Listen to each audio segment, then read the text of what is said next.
With $2,400 hidden in a coffee can and bruises she covers with concealer every morning, Keisha Williams is counting down the days until she can escape Marcus and his violent temper.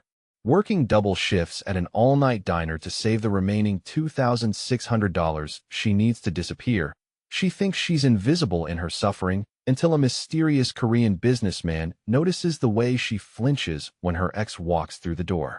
That night, Marcus's car would explode in the parking lot, and Keisha would learn that some strangers see everything. At 24, Keisha balanced worn plastic trays with the weight of survival.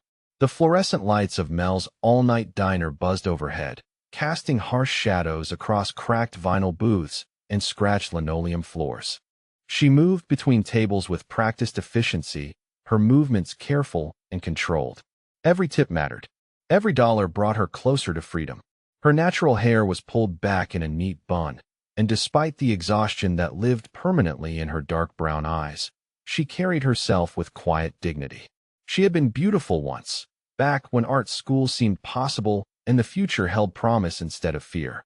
Now beauty felt dangerous. It attracted the wrong kind of attention, the kind that left finger-shaped bruises on her wrists and made her jump at sudden sounds. The concealer on her left cheekbone was thick tonight, covering the purple shadow Marcus had left 3 days ago when she'd mentioned picking up extra shifts. The diner's late-night crowd was predictable. Truckers nursing black coffee and complaining about dispatch. College students cramming for exams over plates of greasy eggs. Night shift workers grabbing breakfast before heading home to sleep through another day. Keisha knew them all, served them with mechanical politeness, collected their tips with grateful nods. Her younger sister Tiana was starting her sophomore year at State, full academic scholarship, but still needing money for books, housing, life. Keisha sent what she could, always claiming her own life was fine, everything under control. Tiana was brilliant, destined for medical school, for a life that mattered. She couldn't know about Marcus, about the fear, about the escape fund hidden behind canned peaches in Keisha's tiny kitchen. The bell above the door chimed at 11:47 p.m. Keisha looked up from wiping down table 6 and felt the air change. The man who entered didn't belong here. Everything about him screamed money, power, danger. He was Korean, maybe late 30s, dressed in a charcoal suit that cost more than Keisha made in 6 months. The fabric held perfect lines despite the late hour. His dark hair was styled with precision, and his movements held the fluid grace of someone accustomed to being obeyed. He chose a corner booth, the one with clear sightlines to both entrances. His dark eyes swept the diner with calculating assessment, cataloging exits, evaluating threats, measuring distances. When those eyes settled on Keisha, she felt exposed, as if he could see straight through her careful mask to the fear beneath. "Coffee black," he said when she approached, his English perfect but carrying the subtle weight of authority. "No please, no thank you necessary." This was a man who gave commands and expected compliance. Keisha poured the coffee with steady hands, hyper-aware of his presence. He radiated controlled intensity, the kind of stillness that suggested violence held in check. His expensive cologne carried notes of sandalwood and something darker, more complex. Everything about him whispered dangerous money, the kind that came with prices she didn't want to imagine. As she turned to leave, he spoke again. "Long shift tonight." "Every shift is long," she replied, falling back on customer service training. Her voice stayed level, professional, giving nothing away. He nodded once, a gesture that somehow conveyed understanding rather than dismissal. Those calculating eyes tracked her movements as she returned to her routine, and Keisha found herself checking her reflection in the coffee pot, making sure the concealer was holding. The bell chimed again at 12:23 a.m. Keisha's blood turned cold. Marcus pushed through the door like he owned the place, his swagger covering barely controlled rage. He was dressed in worn jeans and a Lakers jersey that had seen better years, his arms thick with muscle that came from construction work and gym sessions fueled by anger. His eyes found Keisha immediately, and she saw the calculation there, the way he was measuring her distance from the counter, from escape. "Table 9, he said, sliding into a booth near the back. His voice carried across the diner with deliberate volume. "Since you're working so hard these days." Keisha's hands trembled as she grabbed her order pad. The muscles in her shoulders tensed, pulling her into the defensive posture that had become second nature. She approached his table with careful steps, keeping her expression neutral despite the way her heart hammered against her ribs. "What can I get you?"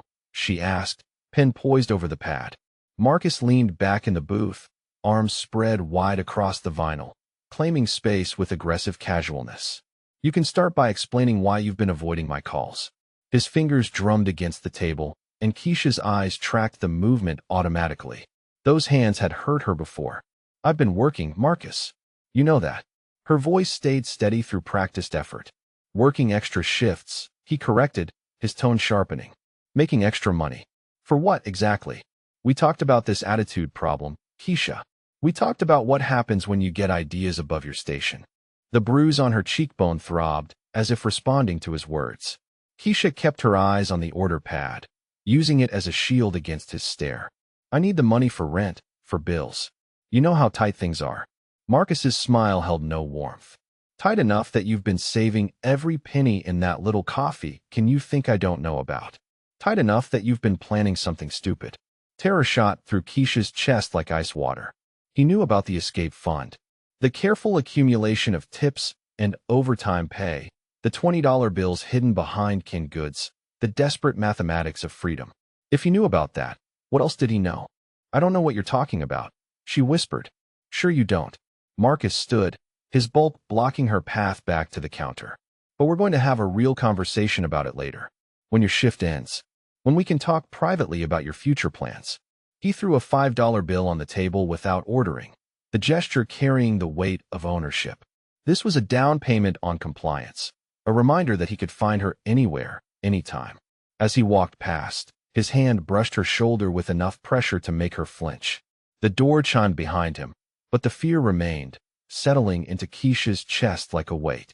She stood frozen beside table 9, order pad clutched in white-knuckled fingers, trying to remember how to breathe normally. "That's quite a bruise," a voice said quietly.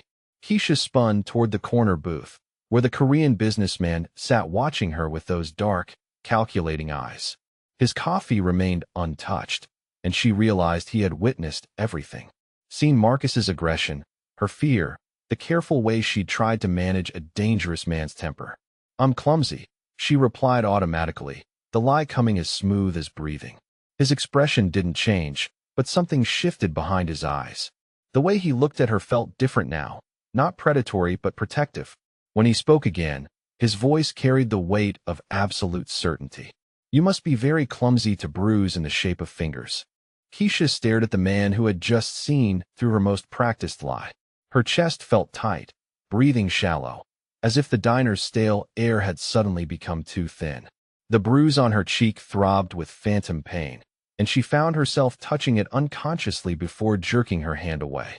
"You don't know anything about me," she said, but her voice lacked conviction. The words felt hollow against his steady gaze. Kong Jimin reached into his suit jacket with slow, deliberate movements. The action made every survival instinct in Keisha's body scream danger, but instead of a weapon, he produced a simple black business card.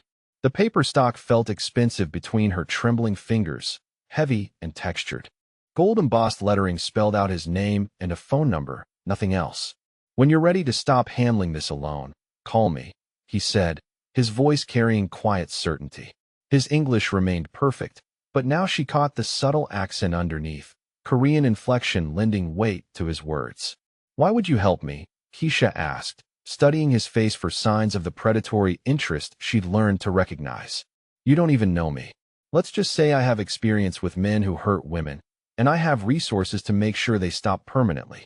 The word permanently hung in the air between them like a promise and a threat. Keisha's rational mind screamed warnings about accepting help from dangerous strangers, but her exhausted heart wanted desperately to believe someone might actually be capable of stopping Marcus. She slipped the card into her apron pocket, the action feeling both rebellious and terrifying. This stranger, this intense man who radiated controlled violence, getting involved with him would be trading one cage for another. But maybe some cages came with better locks, ones that kept predators out instead of prey in. "I should get back to work," she whispered. Jimin nodded once and returned his attention to his untouched coffee. But those dark eyes continued tracking her movements as she finished her shift, and when she glanced toward the corner booth, she always found him watching. Not studying her body like so many men did, but observing her patterns, her caution, the way she startled at sudden sounds. The diner emptied gradually as the night wore on. Truckers headed back to their rigs. College students stumbled home to crash before morning classes, and the usual crowd of insomniacs drifted into the pre-dawn darkness. By 2 a.m., only Keisha, the cook, and the mysterious Korean businessman remained. She was wiping down tables when Jimin stood to leave. He placed exact change on the table, including a tip that represented more money than she usually made in tips all night. As he passed her on his way to the door, he paused. "The parking lot isn't safe for a woman alone at this hour," he said quietly. "I'll wait until you're safely in your car." "I don't have a car," Keisha admitted before she could stop herself. "I take the bus." Something shifted in his expression, a tightening around his eyes that suggested controlled anger. Not at her, but at circumstances that forced young women to navigate dangerous streets with no protection. "Then I'll wait until your ride arrives," he said, making it clear this wasn't a request. Through the diner's front windows, Keisha could see him standing beside a sleek black sedan that probably cost more than she'd make in 5 years. The car's lines were elegant and expensive, with tinted windows that suggested privacy was a priority. A second man emerged from the driver's seat, and even from this distance, Keisha could tell he was cut from the same cloth as Jimin. Expensive suit, careful posture, eyes that missed nothing. The cook, Miguel, finished cleaning the grill and headed out the back entrance to his own car. That left Keisha alone to finish closing duties, counting register receipts, and wiping down surfaces with mechanical precision. Her mind kept drifting to the business card in her pocket, to the stranger's promise of permanent solutions. She was locking the front door when she heard footsteps behind her. "Working late again, baby." Marcus's voice cut through the pre-dawn quiet like a blade. Keisha's hands froze on the door handle, keys suddenly feeling slippery in her sweating palms. She turned slowly, hoping to see other people on the street, witnesses who might deter him from whatever he'd planned. The sidewalk was empty except for Marcus, who stood between her and the bus stop with his arms crossed over his chest. His Lakers jersey stretched tight across his shoulders, and his stance radiated barely contained aggression. This wasn't the calculated dominance he displayed in the diner. This was raw anger, the kind that led to hospital visits. "Marcus, what are you doing here?" she asked, trying to keep her voice steady. "Waiting for my girlfriend to get off work so we can have that conversation I mentioned." He stepped closer, and Keisha caught the smell of beer on his breath. Not drunk, but drinking enough to loosen whatever restraints usually kept his violence in check. "I told you, I need to work. The money helps with bills, with helping Tiana." Her back pressed against the diner's front door, glass cold through her uniform. Marcus laughed, the sound harsh in the quiet street. "Tiana doesn't need your help anymore. I called her school today, told them about your situation." Amazing how quickly scholarship kids can find themselves without funding when the donors hear about family problems. The words hit Keisha like physical blows. Her sister's scholarship, the full ride that made medical school possible, the future that justified every sacrifice. If Marcus had really contacted the school, if he'd somehow threatened Tiana's funding. "You didn't," she whispered. "Oh, but I did. See, this is what happens when you get ideas above your station, Keisha. This is what happens when you forget who takes care of you." His hand reached out to touch her face, fingers tracing the bruise he'd left. "But don't worry, baby. I can make some calls tomorrow, straighten things out. As long as you remember your place." Terror and rage warred in Keisha's chest. The careful balance she'd maintained, working toward freedom while keeping Marcus's violence contained, had shattered completely. He wasn't just threatening her anymore. He was going after Tiana, using her sister's dreams as leverage. "Please don't hurt her," Keisha said, hating the way her voice broke. "She doesn't have anything to do with this." "She has everything to do with this," Marcus snarled, his facade of calm cracking. "You've been sending her money that should have been going to me. Taking on extra shifts instead of being available when I need you. Acting like you have choices when we both know better." His hand closed around her wrist, fingers digging into the tender skin with practiced cruelty. Keisha bit back a cry of pain, knowing that any sound would only encourage him. Marcus fed on fear, grew stronger when his victims showed weakness. "We're going back to your apartment, and you're going to show me exactly where you've been hiding that money," he said, his grip tightening. "Then we're going to discuss some changes to your attitude." The black sedan's engine started with a purr of expensive machinery. Marcus turned toward the sound, his attention shifting for a crucial second. Keisha felt his grip loosen slightly as he tried to identify the potential threat. The car's headlights cut through the pre-dawn gloom, illuminating the scene with stark clarity. "Is there a problem here?" Jimin's voice carried absolute authority as he approached from the sedan. He moved with fluid grace, each step deliberate and controlled. His expensive suit remained perfectly pressed despite the hour, and his dark eyes held the cold calculation of a predator evaluating prey. "No problem," Marcus said, but his voice had lost some of its aggressive certainty. "This is just a private conversation between me and my girlfriend." Jimin's gaze shifted to Keisha's face, taking in her obvious terror, then dropped to Marcus's hand still wrapped around her wrist. When those dark eyes lifted again, they held something that made Marcus instinctively step backward. "Doesn't look like a conversation," Jimin observed, his tone conversational despite the deadly undertone. "Looks like assault. You need to mind your own business, old man." Marcus released Keisha's wrist and puffed out his chest, trying to reclaim dominance through physical intimidation. "This doesn't concern you." Jimin smiled, and the expression was more terrifying than any show of anger. He spoke a few words in Korean, and the sedan's passenger door opened. Another man emerged, taller than Jimin and broader through the shoulders, with the kind of scars that spoke of violence professionally applied. "Actually, Marcus Kim, it concerns me very much," Jimin said, using Marcus's full name with casual precision. "Especially since you owe my associates $75,000 in gambling debts, and you've apparently decided to use this young woman as collateral." The color drained from Marcus's face. His bravado crumbled as he realized he was facing someone connected to the Korean organized crime network he'd borrowed from. Someone who knew exactly how deep his debts ran and what desperate promises he'd made to buy more time. "I can explain," Marcus stammered. "I'm sure you can," Jimin replied. "But explanations won't change the fact that you've been trafficking in human collateral without permission, or that you've been damaging property that doesn't belong to you." He gestured toward Keisha with controlled elegance. "She is under my protection now. Any further contact with her will be considered a direct insult to my family's business interests." The threat hung in the air with crystalline clarity. Marcus looked between Jimin and the larger man who'd emerged from the car, calculating odds and finding them impossibly stacked against him.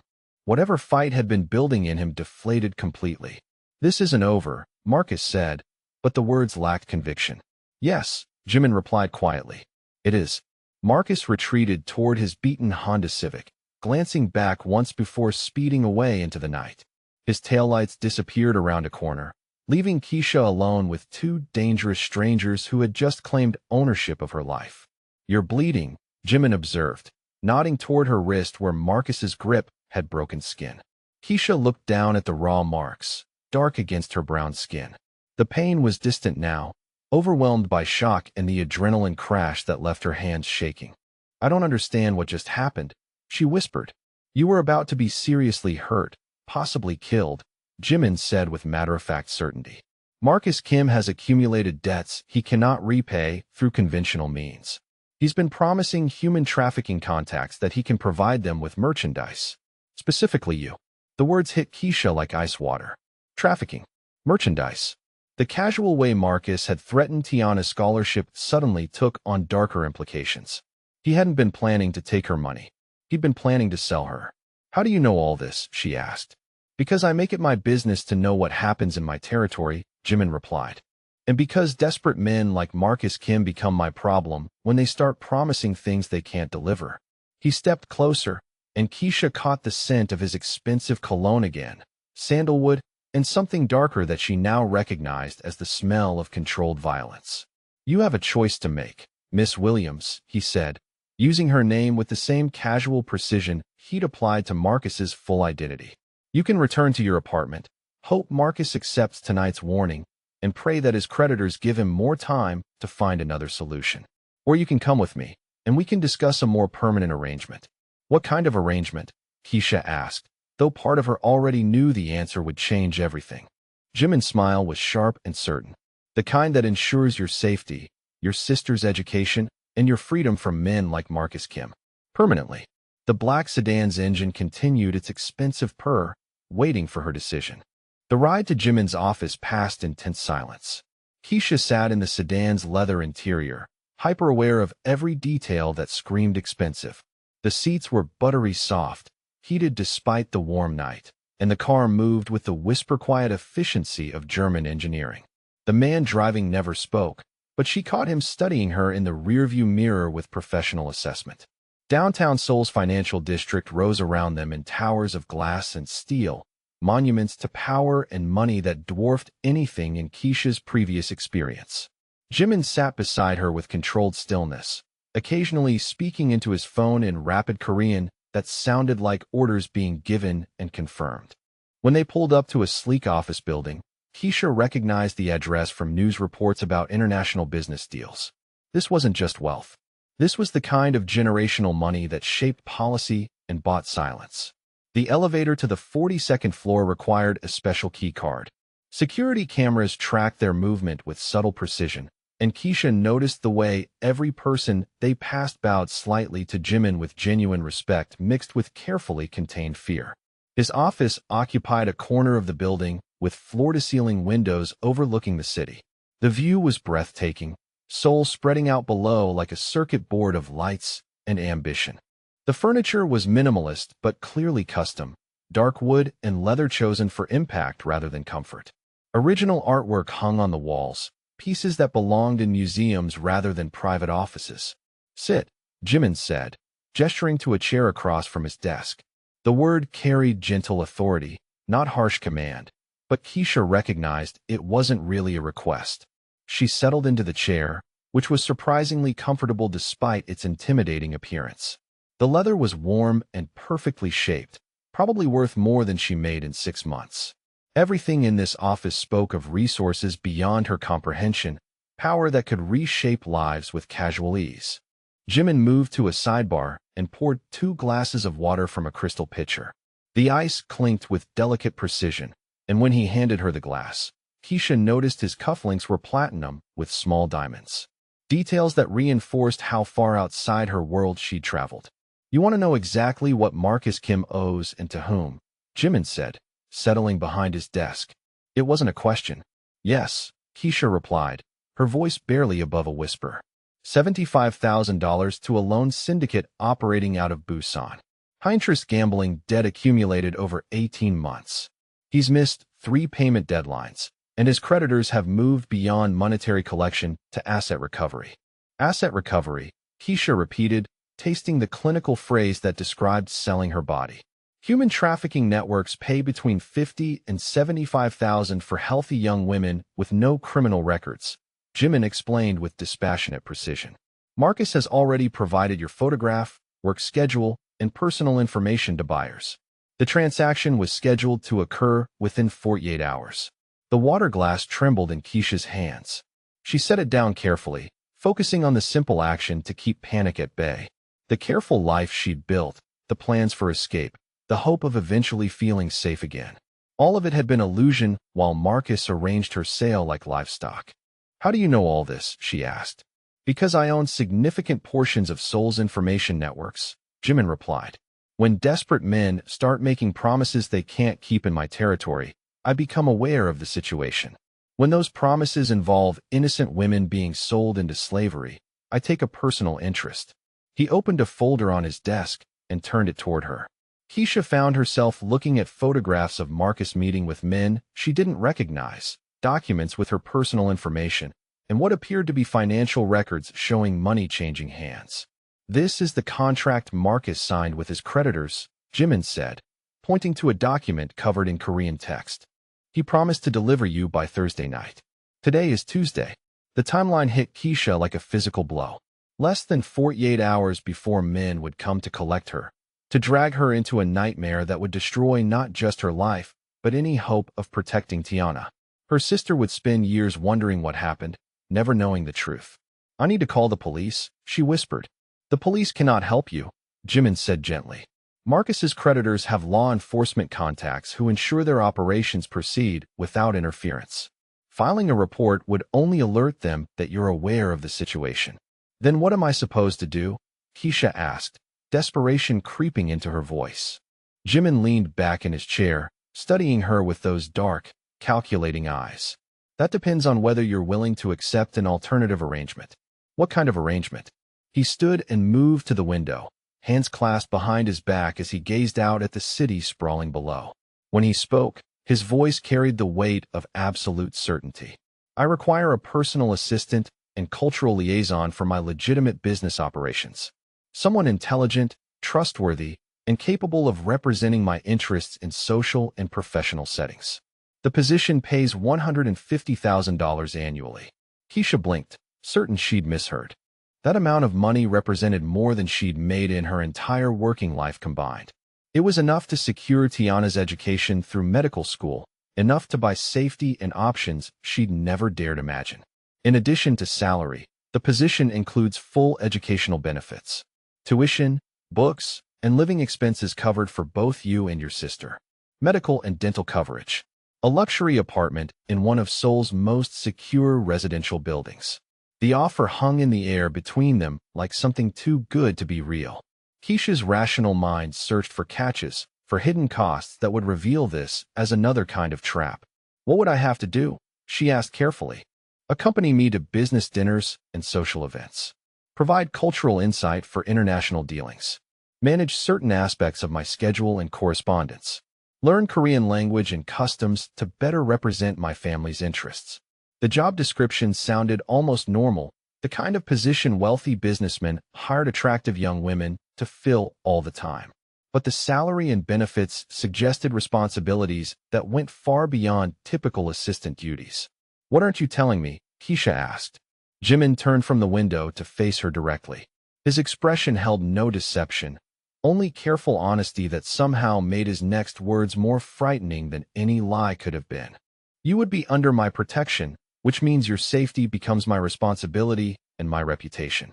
You would live in my world, which operates by different rules than the one you're leaving behind. And you would owe me absolute loyalty and discretion in all matters. Absolute loyalty, Keisha repeated. No contact with your previous life, including Marcus or anyone connected to him. No sharing of information about my business operations or personal affairs. No romantic relationships without my explicit approval. Complete trust that I will handle any threats to your safety through whatever means prove necessary. The terms clicked into place with crystalline clarity. This wasn't a job offer. This was a protection contract that would reshape her entire existence. She would trade independence for security, autonomy for luxury, her old life for one defined by his rules and expectations. And if I violate these terms, she asked, then you lose my protection and return to facing Marcus's creditors alone, Jimin said without hesitation. But you would not be harmed by me or my associates. This is not a prison, Keisha. It's a partnership with very specific boundaries. Why me? She whispered. You could hire anyone for this position. Something shifted in Jimin's expression, a crack in his controlled facade that revealed genuine emotion underneath. Because when I watched you serve customers tonight, you showed grace under pressure that most people never develop. Because you protected your sister's dreams, even when it meant accepting abuse. Because you returned my business card instead of throwing it away, which shows both courage and pragmatism. He moved closer to his desk, hands resting on the leather surface as he leaned forward slightly. And because I lost someone important to men like Marcus Kim, and I have resources to ensure that never happens again. The admission hung between them, raw and honest. This powerful, dangerous man had once failed to protect someone he cared about, and now he was offering her the security his money and violence could provide. Keisha's mind raced through implications and alternatives. She could refuse, try to disappear on her own, hope that distance would keep her safe from Marcus's creditors. But Jimin had shown her the photographs, the evidence that her situation was far worse than she'd realized. Running would only delay the inevitable. She thought of Tiana, brilliant and determined, and deserving of every opportunity. Medical school, a future saving lives, the kind of meaningful existence that justified any sacrifice. If accepting Jimin's protection could secure that future, She thought of Marcus, his casual cruelty and escalating violence, the way he'd threatened to destroy Tiana's scholarship out of pure spite. Even if she survived whatever his creditors planned, he would find other ways to hurt her, other leverage to maintain control. She thought of the alternative Jimin offered: luxury and education, safety and resources, a life where fear wasn't a constant companion. The price was her independence. But what good was independence if it came with slavery or death? I need to know something, she said finally. This arrangement, is it permanent? It lasts as long as you honor the terms and find the life acceptable, Jimin replied. If you prove trustworthy and capable, it could become whatever you want it to become. The careful phrasing suggested possibilities beyond simple employment, but Keisha didn't let herself examine those implications too closely. She was trading one kind of dependence for another, but at least this cage came with gold bars and the promise that her sister would never face the same impossible choices. 150,000 a year, she said, testing the words, plus benefits, housing, and educational support. And you'll make sure Marcus can never hurt me or my sister again. I will eliminate any threat to your safety, Jimin confirmed, the word eliminate carrying weight that made her shiver. Permanently. Keisha closed her eyes and thought of all the mornings she'd covered bruises with makeup, all the nights she'd counted bills and calculated impossible mathematics of escape. She thought of Tiana's scholarship, secure and untouchable under Jimin's protection. She thought of never again flinching when a door opened unexpectedly. When she opened her eyes, Jimin was watching her with patient intensity, waiting for her decision without pressure or manipulation. This dangerous man was offering her power over her own life for the first time since Marcus had started hitting her. I accept your terms, she said, her voice steady and clear. Jimin's smile was sharp and satisfied, like a predator who'd successfully completed a hunt. He opened a desk drawer and produced a new phone, sleek and expensive, along with a set of apartment keys attached to a platinum keyring. Your new phone, programmed with my private numbers and those of my security team. Your apartment is in the Gangnam district, fully furnished and protected by building security that reports to me. Someone will collect your belongings from your current address and ensure no trace of your previous life remains. Keisha accepted the items with hands that no longer trembled. The phone felt substantial in her palm, representing connection to resources she'd never possessed. The apartment keys were warm and solid, symbols of safety she'd stopped believing possible. What happens now, she asked. Now you disappear from Keisha Williams the waitress and become Keisha Williams, personal assistant to Kang Jimin. Your sister will receive notification that her scholarship has been expanded to include full graduate school funding. Marcus will learn that attempting to contact you again would be extremely unwise for his continued health. The transformation was already beginning, reality reshaping around Jimin's casual use of power. In less than an hour, her entire existence had been reconstructed around his protection and resources. Welcome to your new life, Miss Williams, Jimin said, standing to indicate the meeting was concluded. I believe you'll find it considerably safer than your old one. 3 months after that night in the diner, Keisha woke to sunlight streaming through floor-to-ceiling windows of her Gangnam apartment. The view overlooked Seoul's Han River, where morning joggers traced paths along the water and early commuters hurried toward subway stations. She no longer flinched at sudden sounds or checked locks obsessively before sleeping. Safety had become as natural as breathing. Her transformation had been gradual but complete. The exhausted waitress who'd served coffee in a rundown diner had evolved into someone who moved with quiet confidence through Seoul's most exclusive social circles. Designer clothing hung in her walk-in closet, tailored specifically for her figure and chosen to complement Jimin's sophisticated aesthetic. Her natural hair was professionally styled, and she'd learned to carry herself with the poise expected of someone representing the Kang family interests. The apartment itself was a masterpiece of modern luxury.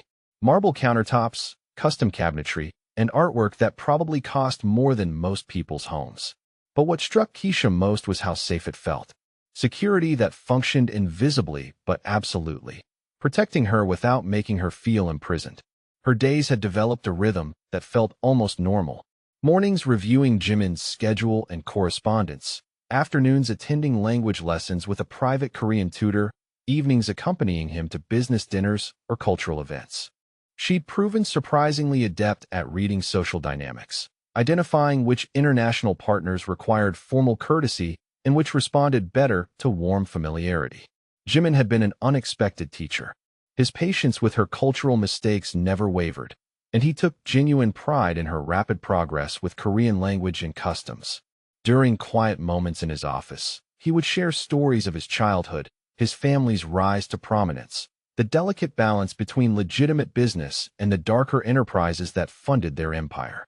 She was reviewing seating arrangements for tonight's dinner with Japanese textile manufacturers when her phone buzzed with a message from Jimin. Emergency at the office. Need you here immediately. Keisha grabbed her purse and headed for the elevator, her mind already calculating what kind of crisis might require her specific skills. In 3 months, she'd learned to distinguish between business emergencies, security threats, and the rare occasions when Jimin's carefully controlled facade cracked enough to reveal the man beneath. The ride to his office building passed in familiar efficiency. Her driver, Mr. Park, had become protective in the subtle way of all Jimin's employees. He anticipated her needs without being asked and treated her with the same respectful deference shown to Jimin himself. She found Jimin's office in controlled chaos. His usual pristine organization had given way to scattered papers, multiple phones ringing simultaneously, and the tense atmosphere that accompanied serious problems.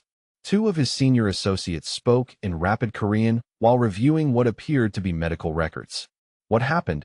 Keisha asked, moving to his desk where she could be useful without getting in the way.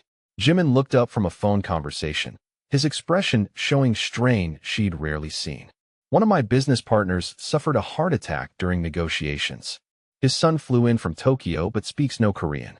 The hospital is refusing treatment authorization without proper consent forms, and the language barrier is preventing resolution.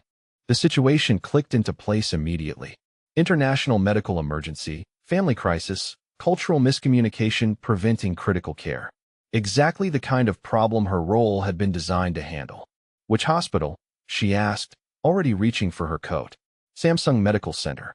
The son's name is Takashi Nakamura, early 30s, probably terrified and feeling helpless in a foreign country. Keisha was moving toward the door before he finished speaking. I'll handle the translation and cultural mediation. You focus on whatever business needs to be protected while his father recovers. Jimin caught her arm as she passed, his fingers warm and surprisingly gentle against her wrist. Be careful. Hospital situations can become emotional quickly. I know how to handle scared family members, Keisha replied, covering his hand briefly with her own. The contact sent unexpected warmth up her arm, but she pushed the sensation aside to focus on the crisis. The hospital's international wing buzzed with controlled urgency. Keisha found Takashi Nakamura in a consultation room, his expensive suit wrinkled and his usually perfect hair disheveled. He was arguing with a doctor in broken Korean while holding medical forms he clearly couldn't read. Nakamura-san, Keisha said in careful Japanese, bowing slightly. I am Keisha Williams, representing Kong Jimin's office. I'm here to help with your father's situation. Relief flooded his face as he recognized competent assistance. Thank God. These doctors are saying something about consent for surgery, but I don't understand the legal language. For the next 2 hours, Keisha navigated between medical staff and distressed family member, translating not just language but cultural expectations. She explained Korean medical protocols to Takashi while ensuring the doctors understood his concerns about his father's condition. When insurance complications arose, she contacted Jimin's office and arranged for immediate payment authorization. The surgery was successful. Takashi's father would recover fully, and the business relationship that represented millions of dollars in annual revenue remained secure. As they waited for post-operative updates, Takashi gripped Keisha's hand with genuine gratitude. I don't know how to thank you, he said in English. You saved my father's life today. Just doing my job, Keisha replied, but she felt the satisfaction of competence recognized and appreciated. When she returned to Jimin's office near midnight, she found him waiting with concern that seemed personal rather than professional. The crisis had been resolved, contract saved, relationship preserved. But his first question wasn't about business outcomes. Are you all right? He asked, studying her face for signs of stress or exhaustion. I'm fine. Your partner's surgery went well, and his son understands the recovery timeline. The textile deal can proceed as planned once everyone's back on their feet. Jimin nodded, but his attention remained focused on her rather than the business implications. You handled a complex situation with skill that impressed people who don't impress easily. Something in his tone made Keisha look up from the briefing notes she'd been preparing. His usual controlled expression had softened into something that looked almost like pride, as if her success reflected positively on his judgment in choosing her. I told you I could represent your interests effectively, she said, trying to keep her voice professional despite the way his approval made her pulse quicken. You did more than represent my interests, Jimin replied, moving closer to where she stood beside his desk. You showed compassion for a frightened man in a foreign country. You treated his crisis as if it were your own family member in danger. The observation caught Keisha off guard. She'd been focused on solving the problem, on proving her worth through competence and reliability. She hadn't considered how her natural empathy might appear to someone watching her work. That's just who I am, she said simply. I know, Jimin replied, his voice carrying weight that made her meet his eyes directly. It's why I chose you. The moment stretched between them, charged with recognition that their relationship had shifted beyond simple transaction. Keisha found herself studying the man who'd reshaped her life with casual applications of power and protection. His sharp features were softened by genuine emotion, and his dark eyes held warmth she was only beginning to recognize. Before either could examine the implications, Jimin's phone buzzed with urgent priority. He answered in Korean, his expression hardening as he listened to whoever was speaking. What is it?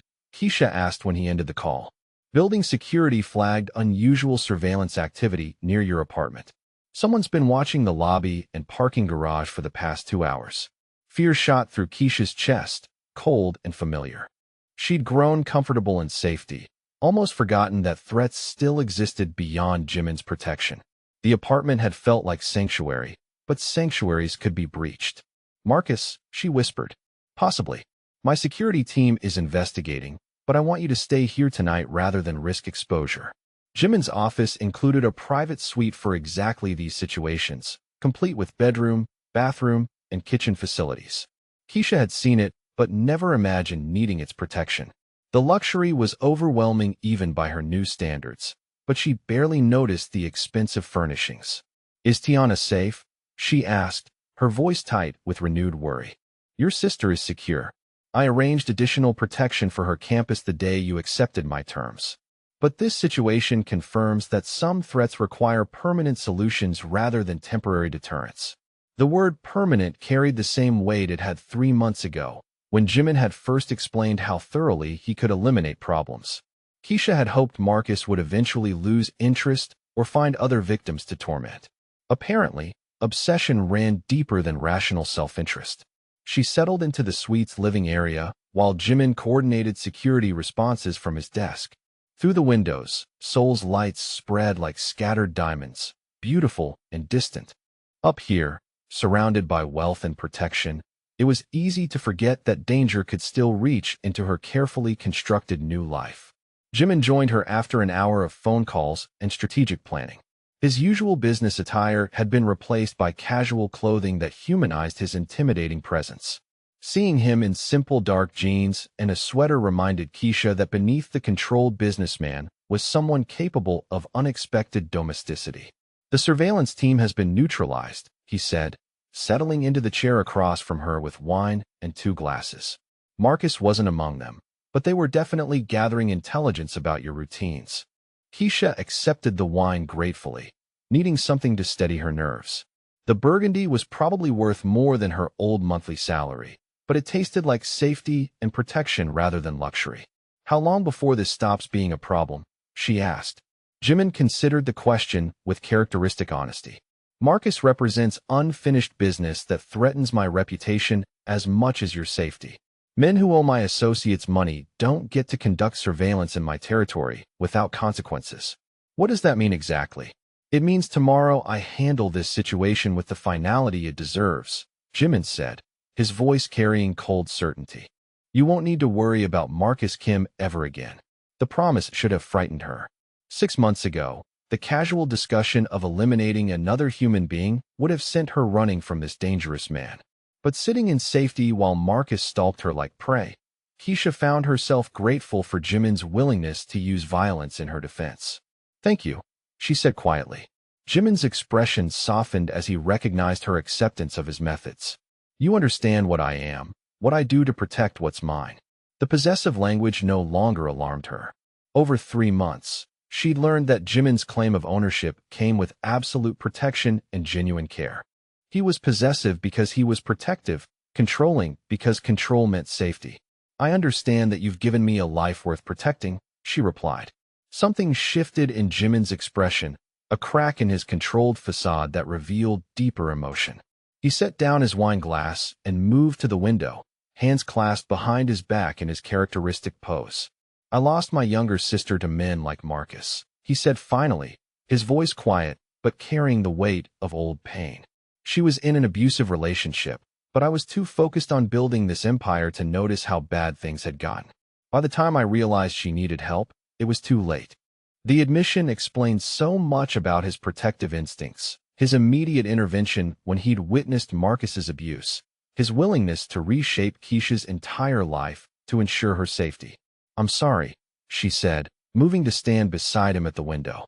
She was 22. Bright, kind, everything good in a world that's mostly dark. "I could have saved her with a phone call, but I was too busy proving myself to pay attention to what mattered." Keisha reached out instinctively, her hand covering his where it rested against the window frame.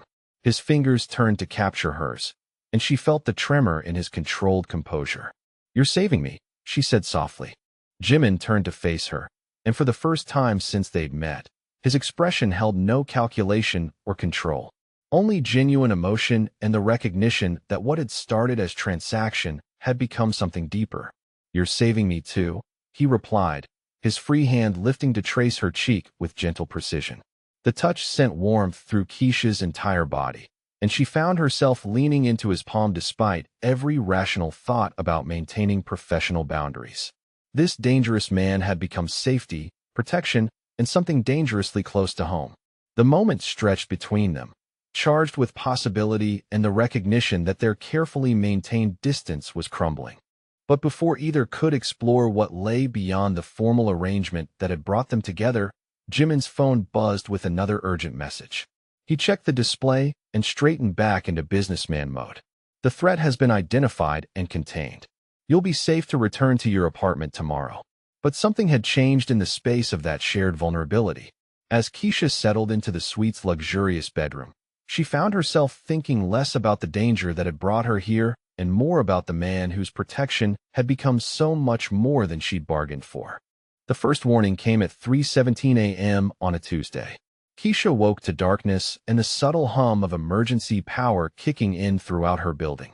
Through her bedroom windows, she could see that the entire Gangnam district had lost electricity, but somehow her apartment building remained lit like a fortress against the Seoul night. Her phone buzzed with a message from Jimin's security team. "Power grid compromised.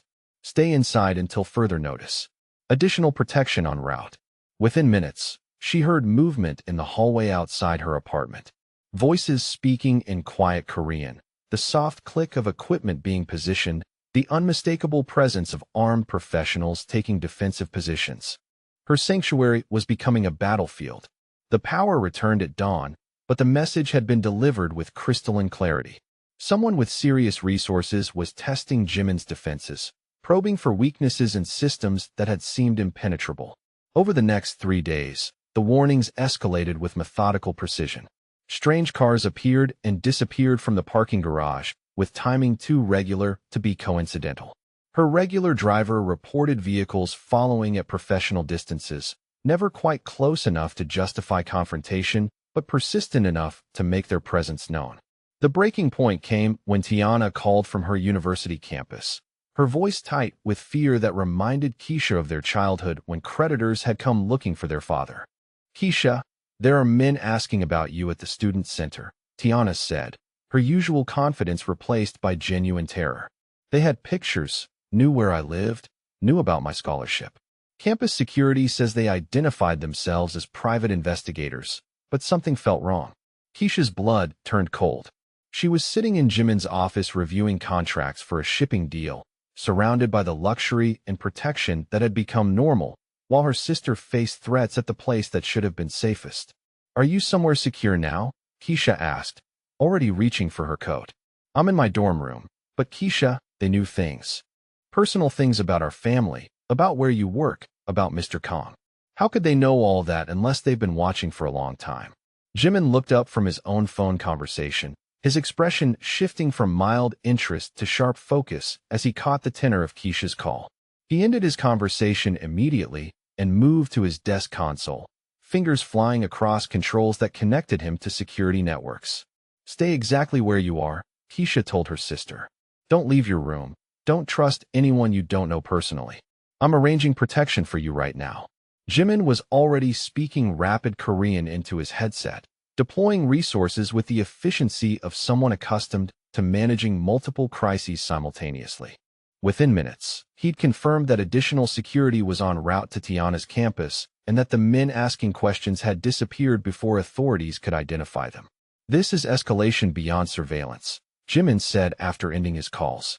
"Someone is preparing for coordinated action against multiple targets." The words sent ice through Keisha's chest. In her months of safety, she'd almost forgotten how it felt to be hunted, to know that people with resources and malicious intent were actively planning to hurt her and everyone she cared about. "Marcus doesn't have these kinds of connections," she said, though part of her already knew the answer would be worse than simple obsession from an abusive ex-boyfriend. "Marcus Kim is no longer the primary threat," Jimin replied, his voice carrying the cold certainty that preceded violence. "He's allied himself with a rival faction that sees you as leverage against my operations." The revelation hit Keisha like a physical blow. She'd become a target not just because of her past with Marcus, but because of her current position in Jimin's world. Her safety and Tiana's had become pawns in a larger game of territorial power that she barely understood. Before she could process the implications fully, alarms began sounding throughout the building. Not fire alarms or security alerts, but something deeper and more urgent. Through the floor-to-ceiling windows, Keisha could see black vehicles surrounding the building with military precision. Jimin was at his desk console before the first alarm finished its cycle, speaking into multiple communication devices while screens displayed security feeds from throughout the building. His transformation from businessman to war commander was instant and absolute. "Building lockdown initiated," he said, his voice carrying authority that brooked no argument. "All personnel to secure positions. Executive extraction protocol now in effect." "What does that mean?" Keisha asked, though she was already moving toward the office's reinforced inner chamber that she'd noticed but never questioned. "It means someone just made the mistake of directly threatening my territory," Jimin replied, his expression holding the cold calculation of a predator recognizing prey.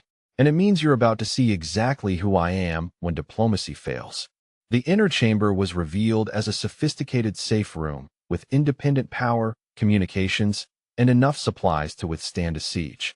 But what struck Keisha most was the arsenal of weapons displayed with museum-like precision along one wall. This wasn't just an office retreat. It was a command center designed for warfare. Jimin moved through weapon selection with practiced efficiency, strapping on body armor over his expensive suit with movements that spoke of extensive training. The transformation was complete now. Every trace of the cultured businessman had been replaced by someone comfortable with extreme violence. The communication screens showed coordinated attacks on 3 of Jimin's primary business locations. Not random vandalism or simple intimidation, but strategic strikes designed to cripple operations and force him into defensive positions. Whoever was orchestrating this had studied his empire carefully. 27 men in total, Jimin said, reviewing real-time intelligence reports. Professional equipment, Korean and American weapons, coordination suggesting military training. This is not random gang violence. Through the screens, Keisha watched armed figures moving through the building's lower levels with tactical precision. These weren't desperate criminals acting on impulse. They were soldiers carrying out a planned assault on one of Seoul's most powerful crime families. The reality of Jimin's world crystallized around her with terrifying clarity. The luxury apartments and business dinners had been facades over an empire built on violence and territorial control. Now that facade was stripped away, revealing the brutal mechanisms that maintain power in Seoul's underworld. "You should be terrified," Jimin said, watching her process the transformation of her safe world into an active war zone. "I am terrified," Keisha replied honestly. "But not of you." The admission hung between them as gunfire echoed from the building's lower levels. Jimin's security forces were engaging the attackers with professional efficiency, but the sounds of battle reminded Keisha that death was moving closer with each passing minute. "You don't understand what this means," Jimin said, his voice carrying weight of confession. "What I'll have to do to end this threat permanently. What you'll have to accept about the man you've been living under the protection of." "Tell me," Keisha said, moving closer despite every survival instinct screaming warnings about proximity to someone capable of orchestrating mass violence. Jimin's control cracked for the first time since she'd known him. The careful businessman disappeared completely, replaced by someone whose eyes held the kind of darkness that came from years of making impossible choices between survival and morality. "My family was destroyed when I was 15, he said, the words coming like confessions torn from someone who never revealed weakness. "Korean clan warfare. My parents, my younger brother, my grandparents. All killed because my father tried to protect territory through negotiation instead of elimination." The story poured out with raw honesty that made Keisha's heart ache for the boy who'd lost everything to violence he couldn't control. "I built this empire from nothing with one rule. Threats get eliminated permanently before they can grow large enough to destroy what I protect. I've killed men who threaten my territory. I've ordered executions of people who challenge my authority. I've made decisions that haunt me every night." Gunfire from the lower levels was getting closer. Jimin's communication screens showed his forces gaining advantage, but the battle was far from over. "I told myself I was protecting you because of my sister, because I'd failed her and needed redemption," Jimin continued, his voice breaking with emotion she'd never heard before. "But that's a lie. I'm keeping you because losing you would destroy me. Because when I come home and you're there, I remember there's more to life than power and revenge." The confession hit Keisha like a physical blow.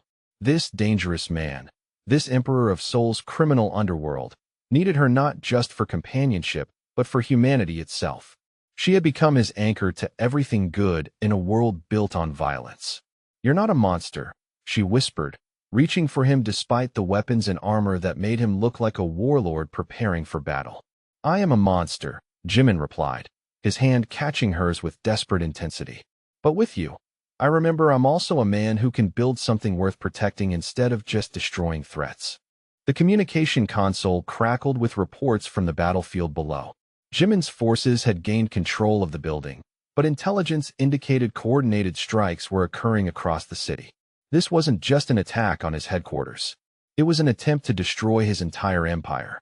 "They're using you to force me into defensive positions," Jimin said, studying tactical displays with the focus of someone accustomed to life-or-death strategy. "As long as you're a target, I have to protect instead of attack. But if I eliminate the source of the threat..." He didn't finish the sentence, but Keisha understood the implications. Permanent solutions. The kind that ensured problems never resurged because the people causing them no longer existed to cause them. "What does that mean for Marcus?" she asked. "Marcus Kim dies tonight," Jimin said with absolute certainty, "along with everyone who's helped him threaten what belongs to me." The casual discussion of mass execution should have horrified her. 6 months ago, it would have sent her running from this dangerous man who spoke of murder like routine business. But sitting in a safe room while armed men tried to kill them both, while her sister faced threats from people willing to hurt innocents for leverage, Keisha found herself grateful for Jimin's willingness to use extreme violence in defense of what he protected. "I understand what you have to do," she said quietly. Jimin's expression shifted as he recognized her acceptance of his methods. "You understand that after tonight, there's no going back. No pretending I'm just a businessman with rough edges. You'll know exactly what I am." "I already know what you are," Keisha replied, her voice steady with certainty she hadn't expected to feel. "You're the man who saved me from being sold. You're the man who secured my sister's future. You're the man who built a life for me that's worth protecting." Something broke in Jimin's controlled facade. The armor and weapons couldn't hide the vulnerability in his eyes as he recognized that she was choosing him completely, darkness included. "You're mine," he said, the possessive claim carrying absolute conviction. "Not just under my protection, not just in my employ. Mine completely." "I'm yours," Keisha agreed, the admission feeling like jumping off a cliff into uncertain darkness. "And you're mine, broken pieces and all." Jimin's mouth crashed against hers with desperate intensity. Months of careful distance and professional boundaries shattered by proximity to death and the recognition that they might not survive the night. His hands tangled in her hair, as if trying to memorize the texture, and she tasted the desperation of someone who'd found something worth protecting in a life built on destruction. The communication console interrupted with urgent priority alerts. The battle for the building was won, but intelligence indicated the real target had never been Jimin's headquarters. It had been drawing his security resources away from other locations, while the primary assault team moved against something far more valuable. "They're not trying to kill me," Jimin realized, his tactical mind cutting through emotion to identify the real strategy. "They're trying to take you." The words sent terror through Keisha's chest. While they'd been focused on defending the building, while Jimin had deployed his best people to protect his headquarters, the real trap had been moving into position around the one target that could truly destroy him. Her sister's university campus. The place where Tiana waited in what she thought was safety, unaware that she'd become the ultimate leverage in a war between criminal empires. "How long do we have?" Keisha asked, though she already knew the answer would be measured in minutes rather than hours. Jimin was already moving, shedding the heavier armor for equipment designed for mobility rather than defense. His transformation from businessman to protector to warrior was complete now, every movement speaking of lethal competence earned through years of surviving in Seoul's most dangerous circles. "Long enough," he said, his voice carrying the cold certainty of someone who'd never failed to eliminate a threat once he'd committed to action. "But after tonight, everyone who's threatened you will be dead, and this war will be over permanently." The promise should have frightened her. Instead, as they prepared to leave the safety of the reinforced chamber for a battlefield where her sister's life hung in the balance, Keisha found herself grateful for the monster who'd claimed her as his own. The next 18 hours passed in a blur of coordinated violence that Keisha experienced only through its aftermath. Jimin left the safe room with 20 of his most trusted associates, his transformation into something lethal and efficient complete.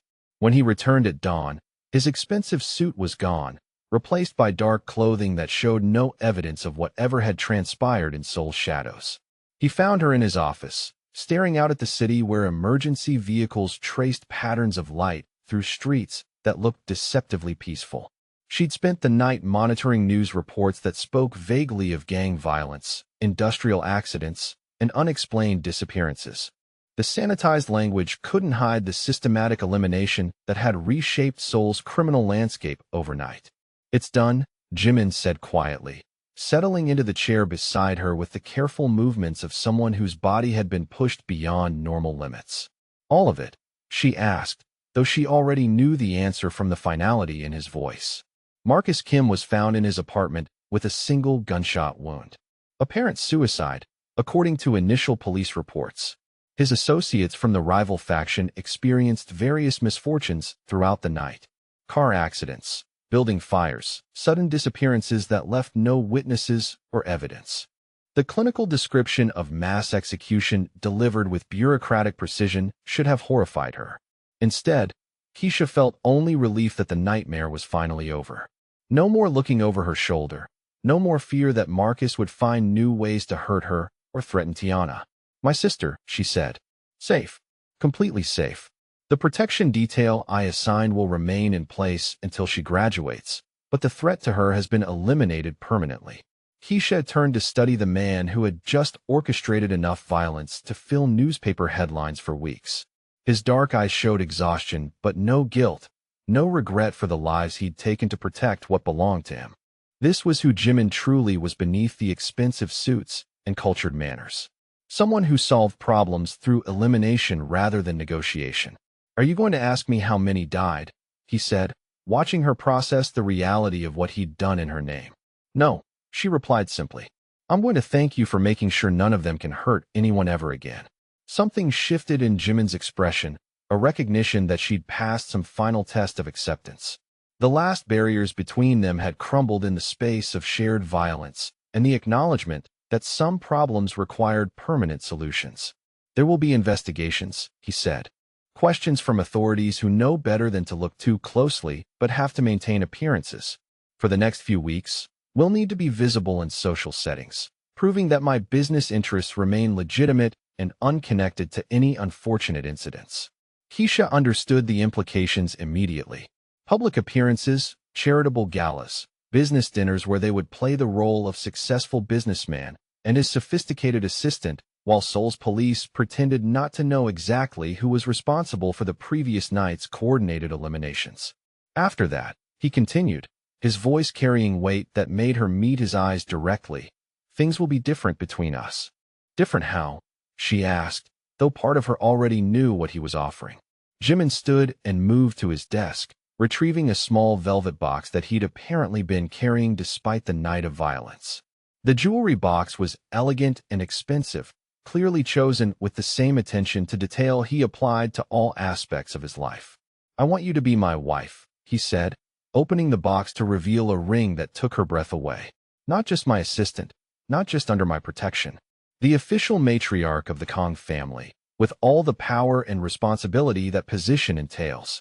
The engagement ring was stunning in its elegant simplicity. A perfect diamond surrounded by smaller stones set in platinum, beautiful enough to grace magazine covers, but sized for a woman who would need to use her hands for real work. This wasn't just jewelry. It was a symbol of partnership in an empire built on violence and loyalty. You're asking me to marry into a criminal organization, Keisha said, testing the words to see how they felt. I'm asking you to marry me, Jimin replied. The organization comes with the territory, but what I'm offering is a life where you'll never be powerless again, where your family will be protected by resources that can reshape governments, where you'll have authority that most people can only dream of. Keisha took the ring box with hands that no longer trembled. 6 months ago, she'd been a waitress hiding bruises and counting tips toward an impossible escape. Now she was being offered partnership in one of Seoul's most powerful criminal empires by the man who'd eliminated every threat to her safety. The transformation was complete. From victim to protected to powerful in her own right. The woman who'd flinched when Marcus entered the diner would become someone whose name carried weight in rooms where life-and-death decisions were made casually. What would that mean exactly? She asked, studying the ring that represented more than marriage. It represented joining a family whose business was violence and whose loyalty was absolute. It means you'll handle cultural relations and international negotiations. You'll represent the family at functions where legitimacy matters more than intimidation. You'll have access to resources that can solve any problem, legal or otherwise. Jimin moved closer, his presence overwhelming in the way she'd grown to associate with safety rather than threat. It also means accepting that sometimes those resources will be applied violently. That the man you're marrying has killed people and will kill again if necessary to protect what's his. That our children will inherit an empire built on blood and maintained through fear. The honesty was brutal and complete. No romanticizing the criminal lifestyle. No pretending that love could somehow clean the violence from his world. He was offering her partnership in darkness with the acknowledgement that darkness sometimes served necessary purposes. I spent my whole life being powerless, Keisha said finally, slipping the engagement ring onto her finger where it fit perfectly. I've seen what happens to women who depend on other people's mercy. I'll take power with blood on it over powerlessness with clean hands. Jimin's smile was sharp and satisfied, the expression of a predator who'd successfully claimed something precious. You understand what this means. What you're choosing. I'm choosing you, she replied, the words carrying absolute conviction. I'm choosing never being afraid again. I'm choosing the ability to protect the people I love through whatever means prove necessary. The engagement ring caught light from Seoul's morning sun, throwing tiny rainbows across the office walls. It was beautiful and expensive and completely perfect, just like the dangerous life it represented. Over the next month, their engagement was announced through carefully orchestrated social events that reintroduced Keisha as Jimin's intended wife rather than his employee. She attended charity galas and business dinners with the confidence of someone who belonged in rooms where million-dollar deals were negotiated over champagne. The wedding itself was a masterpiece of controlled power, held at one of Seoul's most exclusive venues with guest lists that included politicians, business leaders, and carefully selected representatives from allied criminal organizations. Keisha wore a custom gown that cost more than her old annual salary and carried herself with the poise of someone born to wealth and authority. During the ceremony, conducted in both Korean and English to honor both their cultures, Jimin's vows contained promises that went far beyond traditional marriage commitments. He swore to protect her family for all generations, to share his power completely, and to eliminate any threat to their happiness with extreme prejudice. Keisha's own vows acknowledged the darkness they were choosing together. She promised to stand beside him in all decisions, to represent his interests with absolute loyalty, and to accept the moral complexities of a life where violence served justice. The reception featured toasts from Seoul's most powerful figures, each speaker careful to acknowledge the new Mrs. Kang's intelligence, capability, and worthiness to join one of Korea's most influential families. Between the lines of polite congratulations lay recognition that she now carried authority that could reshape lives with a single conversation. Late that night, in the penthouse suite that was now officially their shared home, Keisha stood at the floor-to-ceiling windows overlooking Seoul's lights. The city spread below like a kingdom, beautiful and dangerous and partially under their control. Jimin joined her at the window, his arms encircling her from behind as they looked out at their domain together. The expensive wedding dress had been replaced by silk pajamas, and his formal attire had given way to comfortable domesticity, but the power they represented remained unchanged. "Any regrets?" he asked, his voice carrying genuine concern that she might have doubts about the irreversible choice she'd made. "None," Keisha replied honestly. She thought of the terrified waitress who'd covered bruises with makeup, who'd counted crumpled bills toward freedom that always seemed impossible. That woman was gone completely, replaced by someone who would never again depend on anyone's mercy for survival. She thought of Tiana, safely completing medical school with funding that would never run out and protection that would last generations. Her sister would become a doctor who saved lives, supported by an empire that ended them when necessary. She thought of Marcus, whose obsession had ultimately led to his death and the destruction of everyone who'd helped him threaten innocent people. Some problems really did require permanent solutions. "I walked into that diner with nothing but fear and a desperate plan that would never have worked," she said, leaning back against Jimin's solid warmth. "I'm standing here now as your wife, with power to protect anyone I care about and resources to accomplish anything I want." The transformation was complete. From powerless to powerful, from victim to victor, from survival to sovereignty. The woman who'd flinched at sudden sounds now commanded respect in rooms where weakness was fatal. "And what do you want to accomplish?" Jimin asked, his lips brushing her ear with the kind of intimate affection that reminded her their empire was built on love as much as violence. Keisha smiled, studying the city lights that represented millions of lives continuing peacefully, because people like her husband maintained order through whatever means proved necessary. She understood now that true protection required the willingness to eliminate threats permanently, that real safety came from being powerful enough that no one dared challenge what belonged to you. "Everything," she replied, her voice carrying the quiet confidence of someone who'd learned that the difference between victim and victor was the willingness to embrace necessary darkness. "I want to build something so powerful that no one we care about will ever be afraid again." Outside their penthouse windows, Seoul continued its ancient dance of light and shadow, beauty and danger, hope and violence. But inside their protected space, the waitress who'd once hidden bruises and the crime boss who'd once failed to save his sister had found something worth killing for and something worth living for. They'd found each other, and they'd built an empire strong enough to protect it forever.